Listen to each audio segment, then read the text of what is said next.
What's up, nerds, and welcome to the Nerd History Podcast, a proud part of the Love Thy Nerd Podcast Network, and your home for celebrating the nostalgia that shaped nerd culture today. I'm Radio Matt, the Director of Content and Resources for Love Thy Nerd, and joining me today is someone who never escapes my sight, Deidra. That's so creepy. Hi, I'm Deidra, and I'm here at my own will. Technically, I'm calling you evil, because that's the oath. No evil shall escape my sight. Oh. Well, I gotcha. But it does sound creepy, out of context. It does. We just released our Nerd History mini doc, and now we're here to discuss perhaps my favorite superhero of all time, the Green Lantern, Hal Jordan.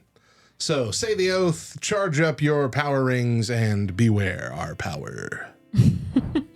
All right, so there are many Green Lanterns in the comics, hundreds.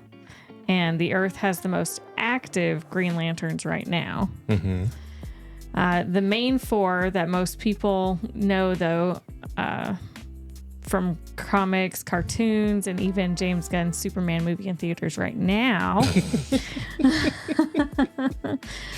is John Stewart, Kyle Rayner, Gardner, and Hal Jordan. Mm-hmm. So what makes Hal Jordan stand out from the other three? So, like, all four of them have very different personalities and even methods of, like, creating their constructs. Okay. John is more of a military man and an engineer. His stuff is very meticulous. You can often see his constructs being built like from the ground up, like you would a building. Like it's very detail oriented, very functional looking. Like that's just the way his mind works. And I think that sounds like how my mind works. Yeah. And I think John Stewart's probably the one that most people our age are familiar with, because he was the one in the Justice League like cartoon show, the one that came out after the popular Batman animated series, and he's just been the most prominent. He's been, unfortunate to say, he's been like the token black character in the Justice League for a lot of the TV stuff, but he's also a really great, well-rounded character, and his story arc is fantastic. Guy Gardner is more raw and impulsive, which again we see that in the Superman movie. He's very rough around the edges, very quick to throw up a middle finger. We saw that. Yeah.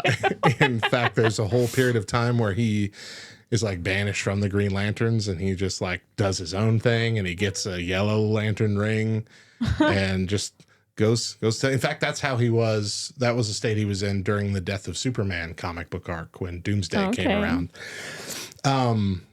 Even that Justice Gang symbol that they have was very reminiscent of the symbol that Guy Gardner wore during that time. It was like a diamond shaped G. Okay. Because he was like his own thing. Right. You know. Right. Kyle was the one that was the like 90s Green Lantern. Okay. We'll talk about, I think, later on the story of Parallax, where Kyle basically becomes the only Green Lantern in the universe for a short period of time. He is chosen because he has like this very, like they're all very powerful when it comes to willpower, but he's very artistic, and in that way it helps him forge his constructs more creatively and usefully. And he becomes the herald of the Green Lanterns. Like he is the chosen one, as it were, for a while. Okay. But Hal is different simply because while those other three have fantastic personalities, fantastic stories, fantastic quirks, Hal is a natural leader. It's something that always comes out. That doesn't mean he's always right and he always makes the right decisions. But even when he's not making the right decisions, he still comes off as the one who knows the most, the one who is the most focused, the one who has the most willpower, the strongest ability to overcome fear.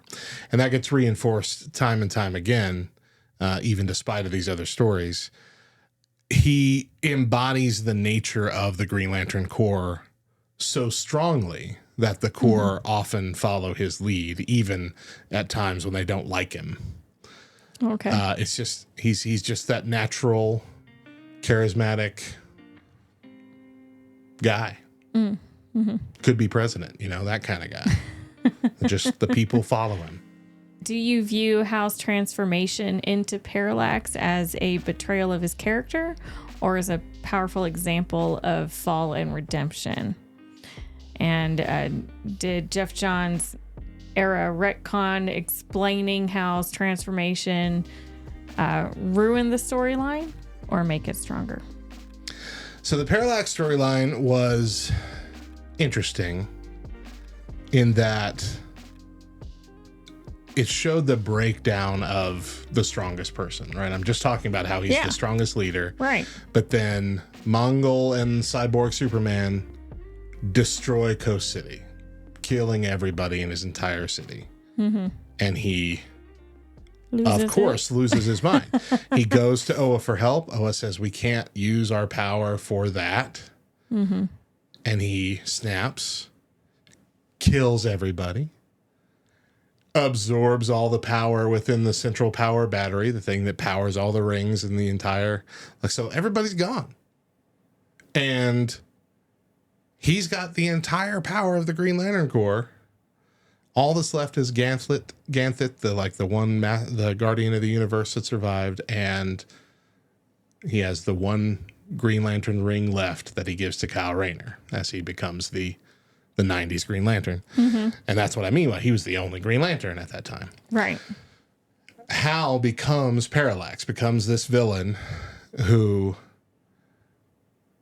at first glance and for a long time, several years, I believe, seems to be just like the classic overpowered villain.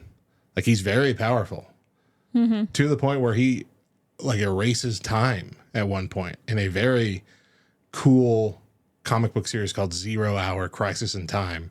You even see the pages of the comic book start to disappear. That's cool. As it kind of resets. But then we see in, I believe it was called Final Night, he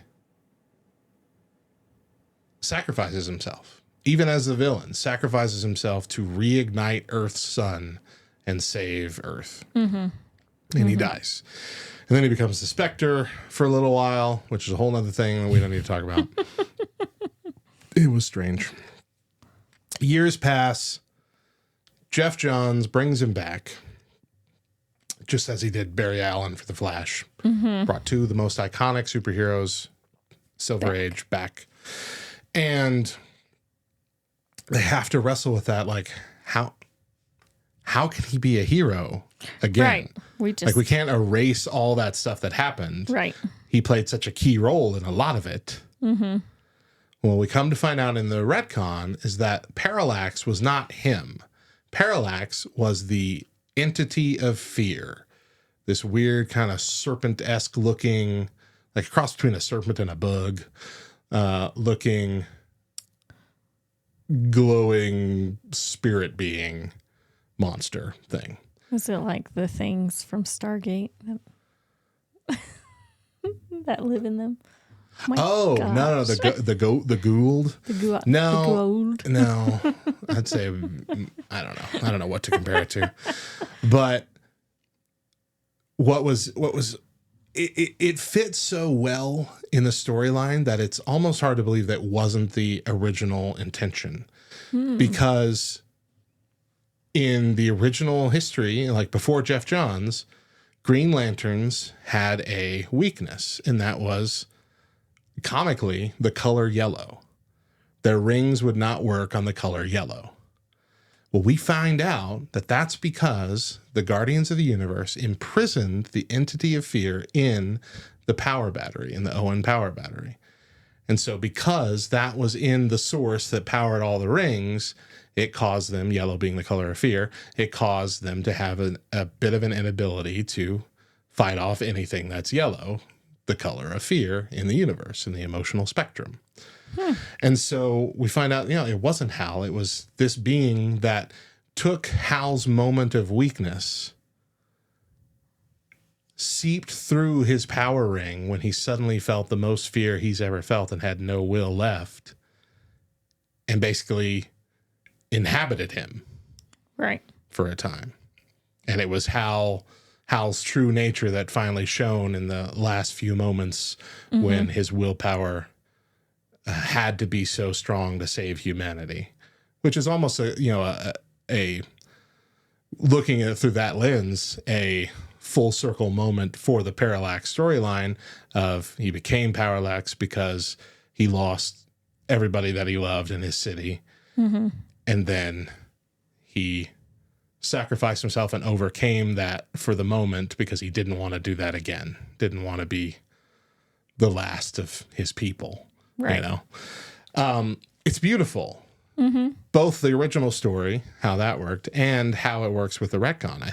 I do think it makes it stronger because it shows us just how easy it is to let that monster of fear creep in and kind of make us into people that we don't want to be. Because when we're afraid, we do all kinds of things. People do drugs. People, abuse alcohol. People struggle with a myriad of other things. Push others away To avoid the fear. Yeah. And this was just a comic book telling of that. And so I actually really, really love that story in the original context and the expanded context that Geoff Johns brought. All right. You're a fan. So how did Geoff Johns' emotional spectrum concept deepen the mythology of the Green Lantern universe? I think brilliantly. So like I said, the seeds for this were kind of already planted in the existence of the fear-based yellow thing, not being able to use your ring against yellow. Sinestro, long before the Geoff Johns run, in the antimatter universe, had a yellow power ring created that was fueled by fear, seen as the opposite of willpower in this point. And that's what he used to attack the Green Lanterns, and that was a regular basis kind of thing back then. There was also the Star Sapphire character, who, this was Carol Ferris, his love interest, but she got this weird violet power from somewhere. I don't know the whole lore of the original version of Star Sapphire, but it existed already. So that's 3 of the 7 colors already represented before Geoff Johns ever got there. Geoff Johns really just took it and kind of opened the floodgates and took it for all it was worth. The Sinestro Corps War was kind of like the testing of the waters with this, because it was Sinestro finally realized, I'm going to make my own corps of lanterns. And so made more of these rings, gathered all the most fearsome villains in the universe that he could find, and then went to attack the now returned Green Lantern Corps. Then that slowly built into Blackest Night, which eventually featured 9 different colored corps altogether. Right. We learn about the entities that are behind all these emotions. So just like Parallax, every color, every emotion has its own entity behind it. We learn how they have been controlled over time. We learn about these mixtures of prophecies and science. We see how this lore just grows to explain why Earth always seems to be a focal point in the universe, even though Oa, the home of the Green Lanterns, is supposedly the center of the universe. Right. And then that eventually leads to the story of the White Lanterns. And the White Lanterns being fueled by the entity of life, which looks like kind of like an angel, and how it can bring the dead back to life.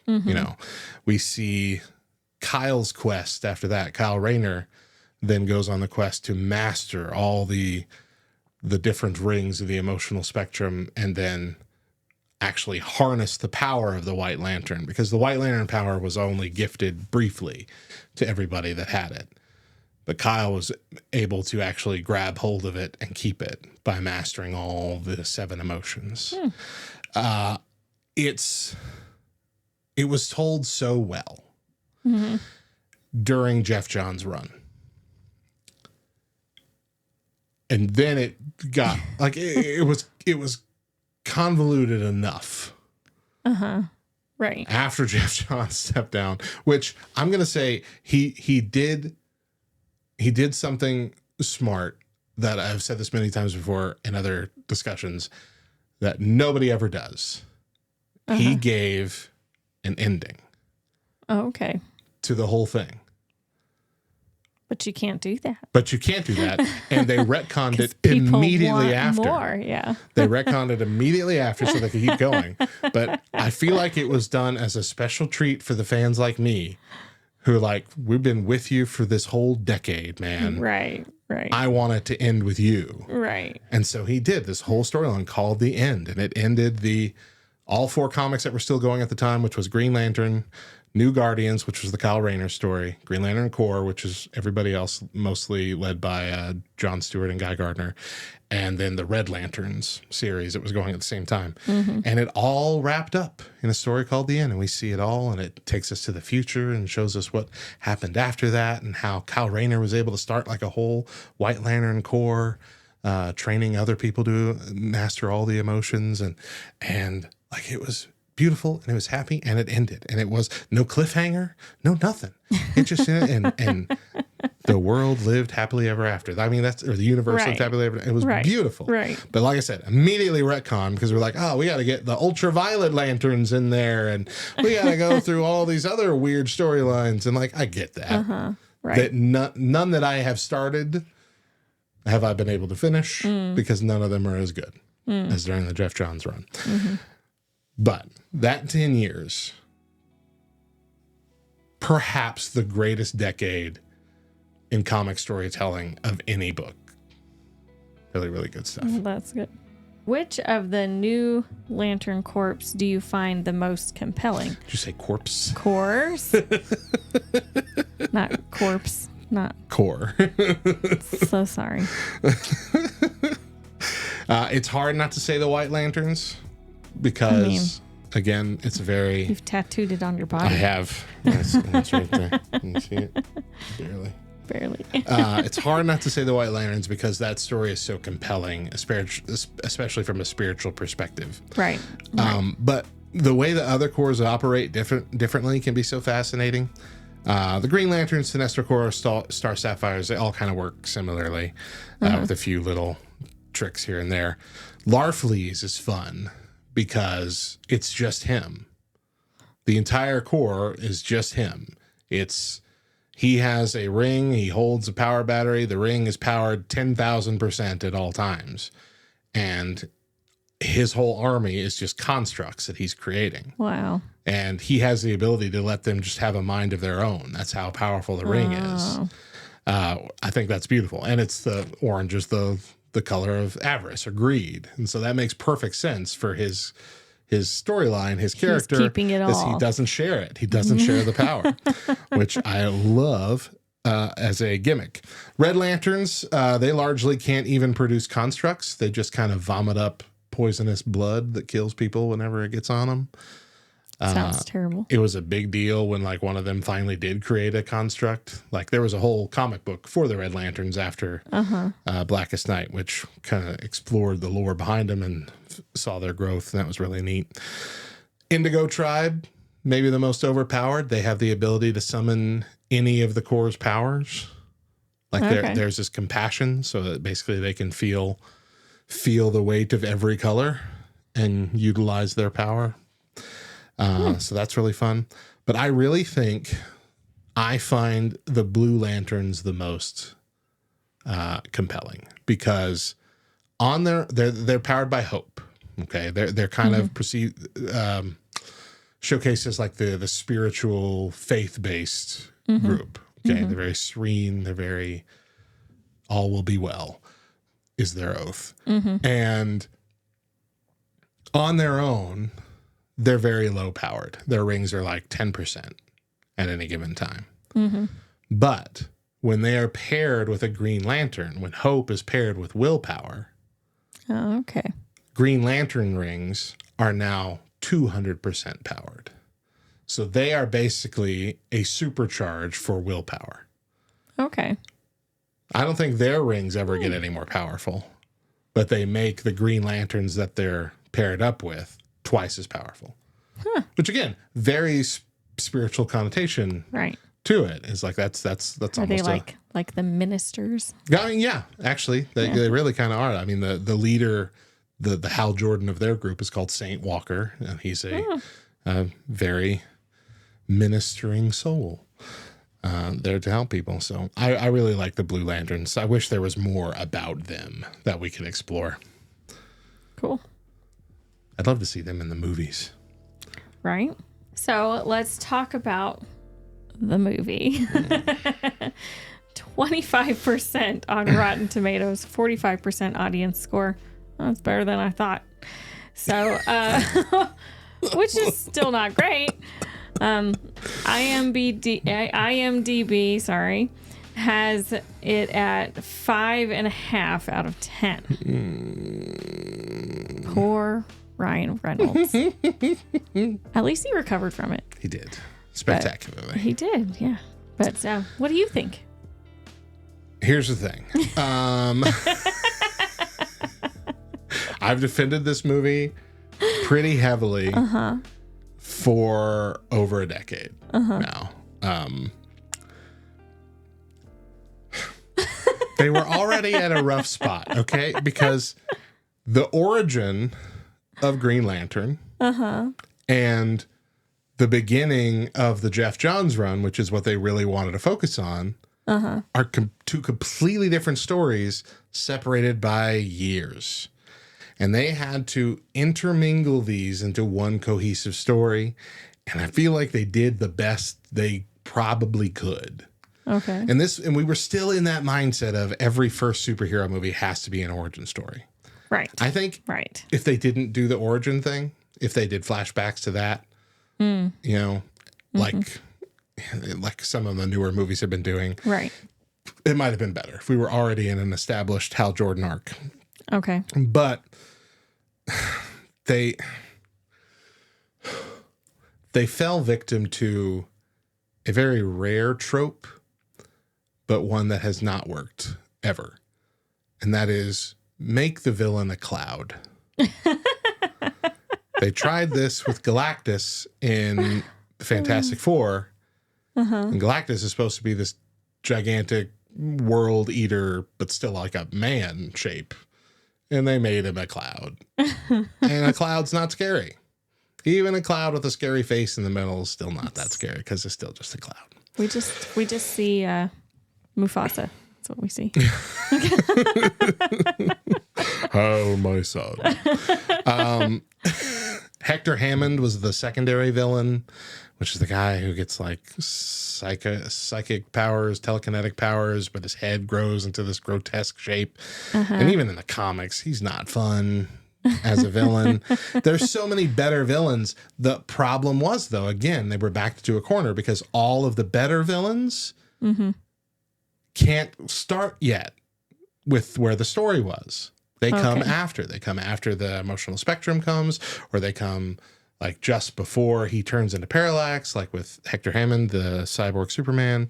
We got Superboy Prime. We have Krona, Atrocitus, Necron, like all these great villains, none of whom they could use yet. Could be great in the future, none of whom they could use yet. And the only other one is Sinestro. But if you're telling an origin story, Sinestro can't be bad yet. Which they tease at the end. He's the end credit scene. He gets the power of fear yellow ring, and he gets the nice Sinestro suit, and it looks awesome. Right. And then we never see him again. I really believe if we had gotten to a sequel, if we had just like, look, this was rough, but we got to the Sinestro suit. He can be the villain in the next movie. It's going to be great. It would have been great. Because Mark Strong was the best thing about that movie. Sinestro was the best thing. He was better than Ryan Reynolds. He was better than anything. If we'd have gotten to him being the villain in the second movie, 100% it would have been a banger. But since seeing Superman, James Gunn's Superman, immediately, even in the theater, I remember thinking, I can't defend Green Lantern anymore. Because, gosh, we should have been leaning into the campiness, not trying to make it like, oh, let's make this cool light up suit that's all CGI and everything. No, give him a normal looking fabric suit. We know it's still a construct, but you wouldn't construct a glowing light tapestry wall around your body. You would construct clothes, a uniform, make it a uniform, and lean into. I know we had campy constructs like a Hot Wheel car on a track, but they didn't lean into the fact that yes, this is supposed to be absurd, right? So it felt like, well, that's weird. Right. And they never really acknowledge how weird it is. Right. And it's seeing Guy Gardner portrayed in James Gunn's Superman and how he used it. I'm remembering the scene where Superman and Lois are talking in the apartment or wherever they are. And they're behind in the back fighting that dimensional imp. And you're just seeing the Green Lantern, like a baseball bat, a giant baseball bat, just thunk. That's what we needed to lean into, the campiness and the humor of it, because it is inherently campy and humorous, and it is in the comics. It's one of the weirdest comic books there are when you really look at it. If you've never read it before, it's quite strange. If we could have done that, oh gosh, it would have been so good. And I think we were at the crossroads there in 2011 where we were kind of afraid to get weird. It was before Guardians of the Galaxy. Right. It was before we realized, society will accept a campy superhero thing. DC was this was supposed to be the start of the next DC universe. So it was already a false start. And so let's turn it around. Let's start with Man of Steel and let's just go even harder into the dark aspect. And look, I liked it. But again, I was a big Snyder cut fanboy, but as soon as I saw James Gunn's Superman, I'm like, why haven't we been doing this all along? I'm sorry. Henry Cavill, fantastic Superman. Not Clark Kent. Not compared to this guy. And so anyway, it was an attempt. It wasn't a great attempt. And I'm sorry. But Lanterns, James Gunn's Lanterns, I think it's going to be really good. And Guy Gardner's going to be back in that for a little bit. And I'm excited. That's good. How fun for that actor to play him, by the way. Nathan Fillion. Yeah. He's been have the best time. He's been teased as being a Green Lantern for a while. And a lot of people wanted him to be Hal Jordan. But I think he's the perfect Guy Gardner. And the way he did it, the previews didn't do it justice. He did it so well. Right. And it's still clearly Nathan Fillion, but it's also clearly Guy Gardner. Yeah. It's portrayed so well that he just has the right personality for it. And I hope he's in so many more movies before he's done. So good. Yeah. It was good. All right, so how do Hal's flaws, his arrogance, impulsiveness, struggle with fear, make him more relatable or a more compelling hero? I think when you compare to the rest of the Justice League, Hal Jordan might be the most relatable superhero. Taking in the whole scope of his story. Overcoming personal tragedy with his father dying when he was a kid in front of him and a jet fighter crashed. A refusal to give in to fear as he grows up.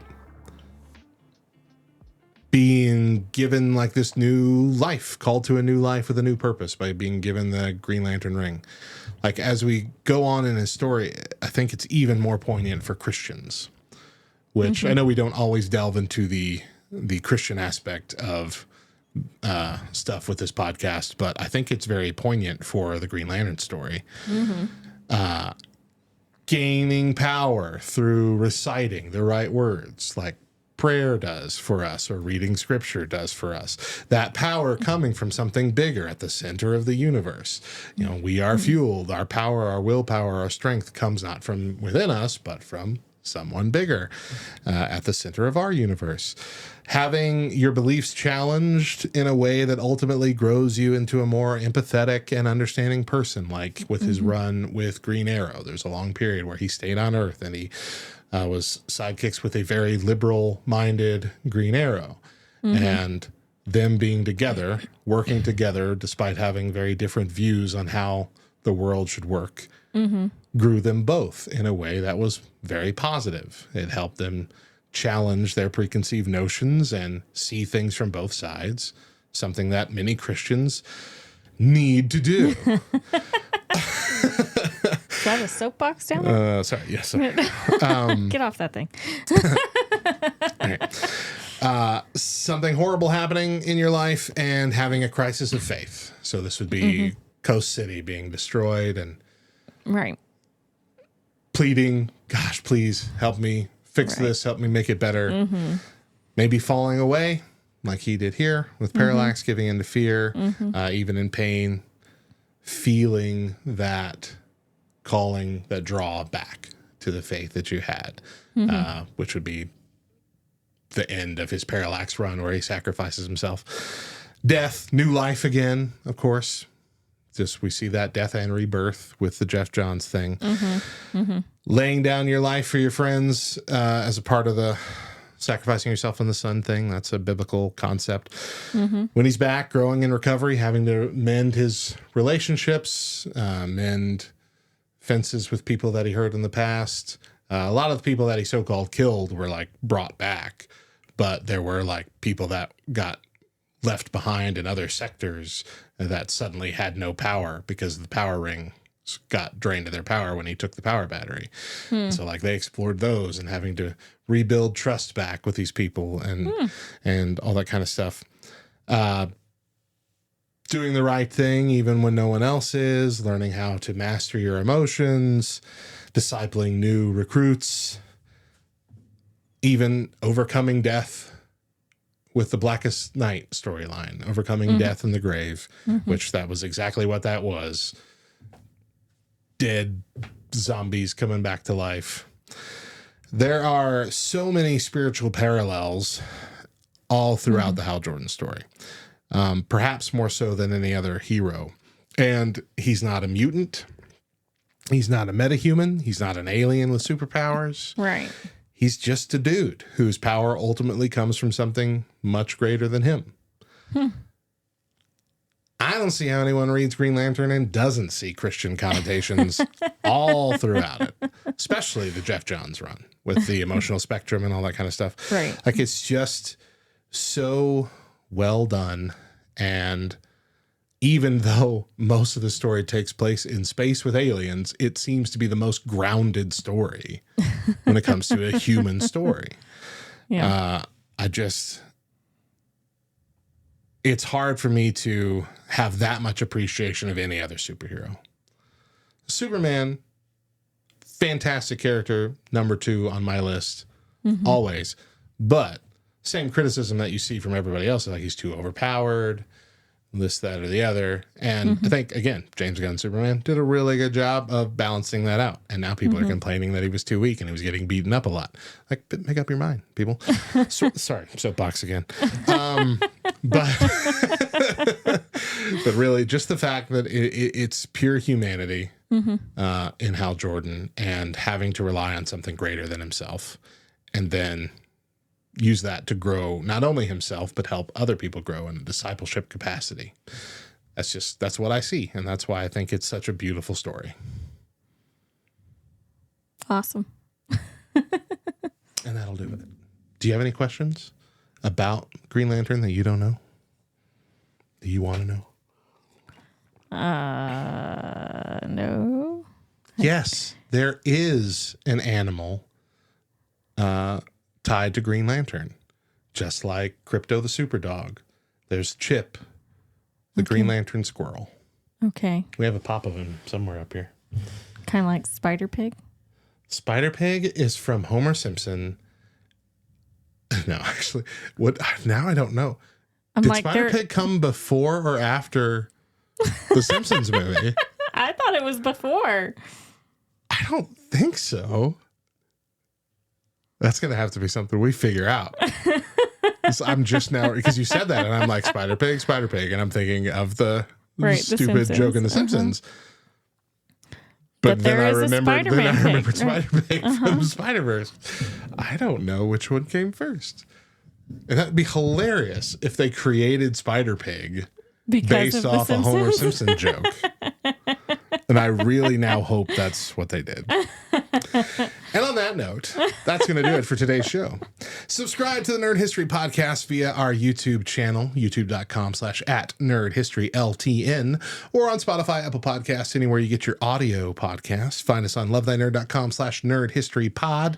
We also have our daily Today in Nerd History video short and article that comes out every single day on YouTube, TikTok, and at lovethynerd.com/nerdhistory with photos, nerdy facts, all kinds of fun. Deidra and I will be back in a couple weeks to talk about another team of superheroes who receive their power by holding up a symbol and saying a special phrase in order to fight monsters from space and protect Earth. Or more specifically, to protect Angel Grove. But until then, I'm Radio Matt. And I'm Deidra. And remember, in the past, present, and future, Jesus loves you, nerds.